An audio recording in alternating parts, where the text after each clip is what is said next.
4 de octubre. Hoy celebramos a San Francisco de Asís. Señor, hazme un instrumento de tu paz. Es así como San Francisco pedía y alababa a nuestro Señor desde su pequeñez. San Francisco nació en Asís, Italia, en el año 1182. Después de una juventud disipada en diversiones, se convirtió, renunció a los bienes paternos y se entregó de lleno a Dios. Abrazó la pobreza y vivió una vida evangélica, predicando a todos el amor de Dios. Dio a sus seguidores unas sabias normas que luego fueron aprobadas por la Santa Sede. Fundó una orden de frailes y su primera seguidora fue una mujer llamada Santa Clara, que fundó las Clarisas inspirada por él. Un santo para todos era San Francisco. Ciertamente no existe ningún santo que sea tan popular como él, tanto entre católicos como entre los protestantes y aún entre los no cristianos. San Francisco de Asís cautivó la imaginación de sus contemporáneos, presentándoles la pobreza, la castidad y la obediencia con la pureza y fuerza de un testimonio radical. Llegó a ser conocido como el pobre de Asís por su matrimonio con la pobreza, su amor por los pajarillos y toda la naturaleza, pues también se le considera el patrono de los animales. Todo ello reflejó un alma en la que Dios le era todo, sin división, una alma que nutría de las verdades de la fe católica y que se había entregado enteramente, no solo a Cristo, sino a Cristo crucificado.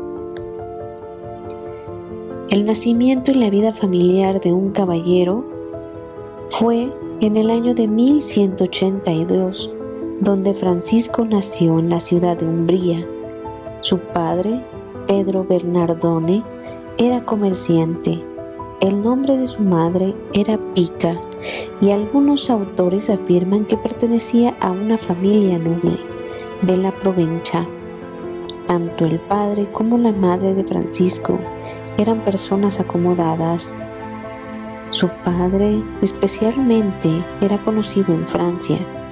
Como se hallara en dicho país, cuando nació su hijo, la gente le apodó Francesco, el francés, por más que en el bautismo recibió el nombre de Juan. En su juventud Francisco era muy dado a las románticas tradiciones caballerescas que propagaban los trovadores. Disponía de dinero en abundancia y lo gastaba prodigiosamente con ostentación. Ni los negocios de su padre ni los estudios le interesaban mucho, sino el divertirse en cosas vanas que comúnmente se les llamaba gozar de la vida. Sin embargo, no era de costumbres licenciosas y era muy generoso con los pobres que le pedían por amor de Dios. Cuando Francisco tenía unos 20 años, estalló la discordia entre las ciudades de Perugia y Asís, y en la guerra el joven cayó prisionero de los peruginos.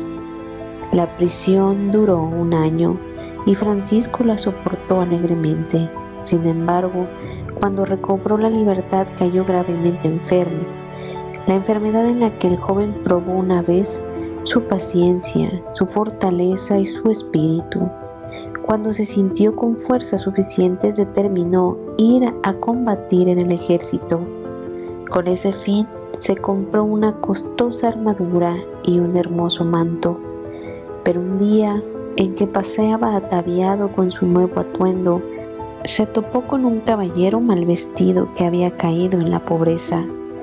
Movido a compasión ante aquel infortunio, Francisco cambió sus ricos vestidos por los del caballero pobre. Esa noche vio en sus sueños un espléndido palacio con salas colmadas de armas, sobre las cuales se hallaba grabado el signo de la cruz, y le pareció oír una voz que le decía que esas armas le pertenecían a él y a sus soldados, Francisco partió a Apulia con el alma ligera y la seguridad de triunfar. El joven obedeció. Al principio volvió a la vida antigua, aunque tomándola menos a la ligera. La gente, al verle ensimismado, le decían que estaba enamorado. Sí, replicaba, voy a casarme con la joven más bella y más noble que todas las personas conozcan. Aunque ignoraba lo que tenía que pasar, Francisco, repara mi iglesia, pues ya ves que está en ruinas. A partir de entonces comenzó a visitar y servir a los enfermos en los hospitales. Algunas veces regalaba a los pobres sus vestidos. Les servía devotamente porque el profeta Isaías nos dijo que Cristo crucificado fue despreciado y tratado como un leproso. El santo, viendo que la iglesia se hallaba en un mal estado, creyó que el Señor quería que la reparase. Así pues, partió inmediatamente, tomó una buena cantidad de vestidos de la tienda de su padre y los vendió junto con su caballo. Enseguida llevó el dinero al pobre sacerdote que se encargaba de la iglesia de San Damián y le pidió permiso de quedarse a vivir con él. El buen sacerdote consintió en que Francisco se quedara, pero se negó a aceptar el dinero. Su padre, al enterarse de lo que había hecho su hijo, se dirigió a San Damián, pero Francisco había tenido bien cuidado de ocultarse.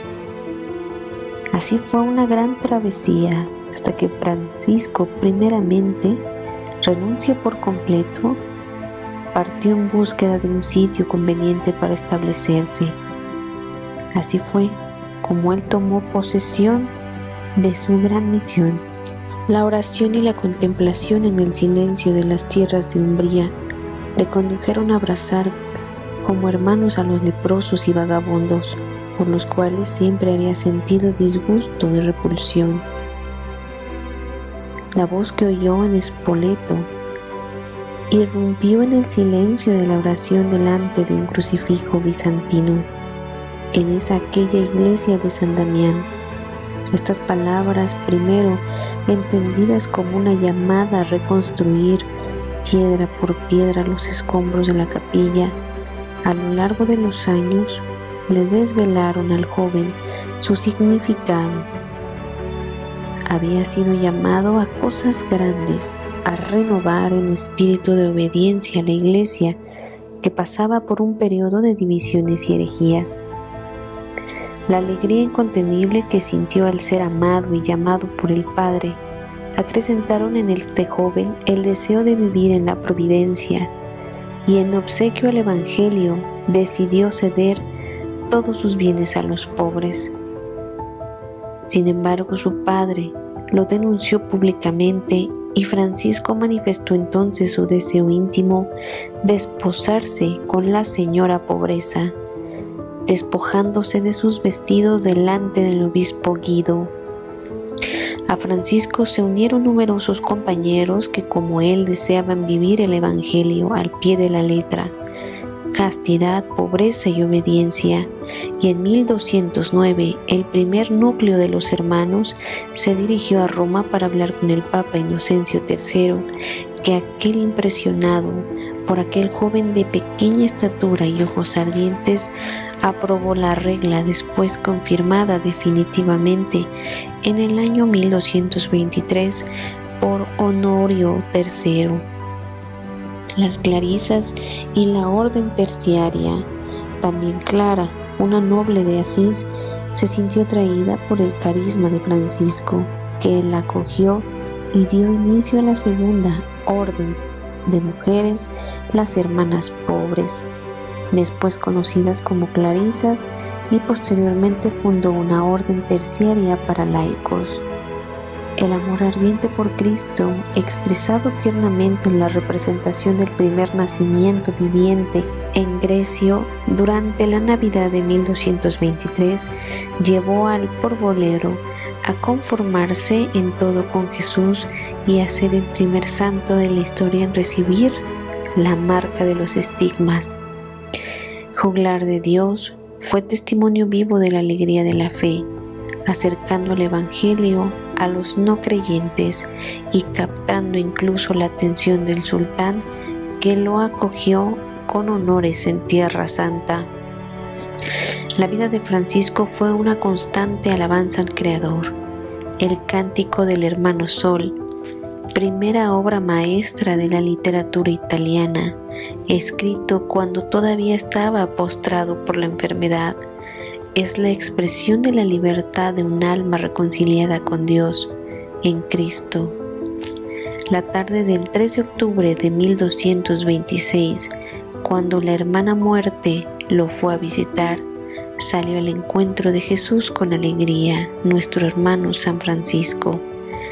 Murió a los 44 años sobre la tierra desnuda de la Porcíncula, lugar en el que recibió con don la indulgencia del perdón. 2 años después fue canonizado.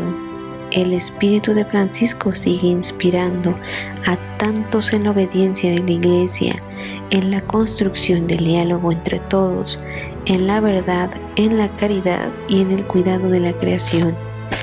Además, el Santo Padre, el Papa Francisco, toma de ejemplo a este fraile, quien ha dado frutos inmensos a esta Iglesia.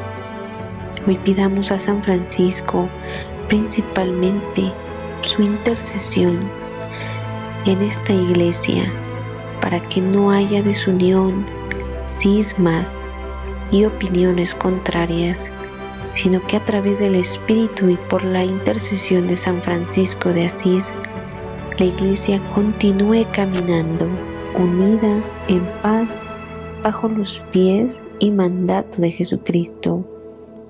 San Francisco de Asís, ruega por nosotros.